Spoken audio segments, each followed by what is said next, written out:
बिस्मिल्लाहिर्रहमानिर्रहीम, अस्सलाम वालेकुम। एक 15 साल का लड़का था। वो एक बहुत बिजी शाहराह पर, बहुत बिजी रोड पर फूल बेचता था। एक शख्स रुका मोटरसाइकिल पर और उस लड़के को देखने लगा। जैसे ही इशारा बंद होता है तो वो लड़का कभी भागकर दाएं जा रहा है, कभी भागकर बाएं जा रहा है और फूल बेचने की कोशिश कर रहा है। वो शख्स वहीं रुका रहा। जब दोबारा इशारा बंद हुआ तो उस शख्स ने इस बच्चे को बुला लिया और कहने लगा कि इतना खतरा क्यों ले रहे हो फूल बेचने के लिए।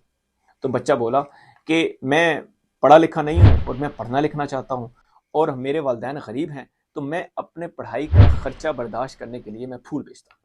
तो शख्स कहने लगा, आपको पता है कि बहुत सारे लोग पढ़े लिखे नहीं थे लेकिन फिर भी वो कामयाब जिंदगी गुजारे हैं। और फिर कहने लगा, अगर आपको किसी गाड़ी वाले ने टक्कर मार दी और आप मर गए तो आपकी तालीम का क्या फायदा।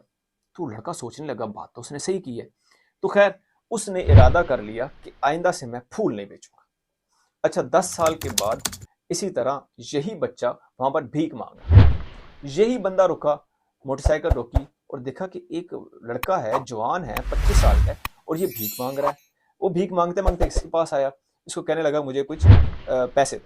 तो उसने बड़ा हड़बड़ा के और बड़ा डांट कर इसको कहा कि 25 साल का तू नौजवान है, अपना रोजगार क्यों नहीं कमाता।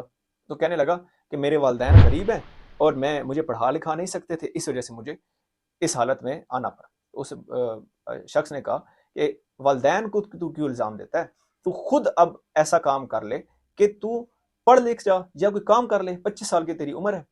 तो जब उस लड़के ने थोड़ा गौर किया तो देखा तो ये तो वही शख्स था कि जिसने मुझे 15 साल पहले, 10 साल पहले मुझे कहा था कि तू फूल क्यों बेच। अब इस स्टोरी से ना हमें दो तीन चीजें समझ आती हैं। पहली चीज, अगर आप काम कर रहे हैं और कोई हौसला शिकनी कर रहा है तो खुदारा उनको एक अच्छी सी स्माइल पेश करें और आगे बढ़ते रहें।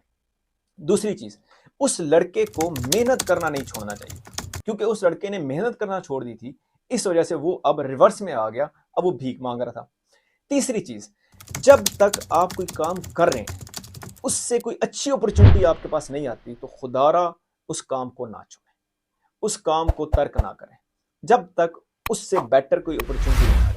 मैं अपने इर्द गिर्द माहौल में इस बात की असेसमेंट करता रहता हूँ कि अक्सर लोग काम स्टार्ट करते हैं, कोई हौसला शिकनी होती है या रिटर्न या रेवेन्यू उस तरह से नहीं आ रहा होता और लोग छोड़कर भाग जाते हैं। हालांकि थोड़ा सब्र करना पड़ता है और मेहनत करनी पड़ती है। और ये बात याद रखें, मेहनत ही कामयाबी की कुंजी है। मेहनत के अलावा कोई हमारे पास ऑप्शन है ही नहीं। बेशक आप 15 साल के हैं या 115 साल के हैं, मेहनत हमेशा करते रहना चाहिए। इसलिए नहीं कि पैसे कमा रहे हैं, पैसा तो बाय प्रोडक्ट है, पैसा तो आ ही जाता है। मेहनत इंसान को हमेशा करते रहना चाहिए, क्योंकि मेहनत हमारे पास सिर्फ ऑप्शन ही मेहनत का है, इसके अलावा कोई ऑप्शन नहीं है। इसलिए दूसरी जो मैंने इसमें बात की, वो दूसरी टिप ये है कि जब तक आप जो काम कर रहे हैं उस काम से बेहतर कोई अपॉर्चुनिटी आपके पास नहीं आ रही तो खुदारा उस काम को कभी ना छोड़ें और उस काम पर अल्लाह का शुक्र भी अदा करते रहें और अल्लाह से ज्यादा भी मांगते रहें। अब वही लड़का अगर ये बात सोचता कि मुझे फूल यहाँ पर नहीं बेचने चाहिए, मुझे एक साइड पर दुकान लगा लेनी चाहिए, तो आज उसके हालात डिफरेंट होते हैं। इसलिए अगर आप भी कभी जिंदगी में इन हालात में पड़े हैं, आप डिफरेंट और अच्छा ऑप्शन लें और मेहनत करते रहें।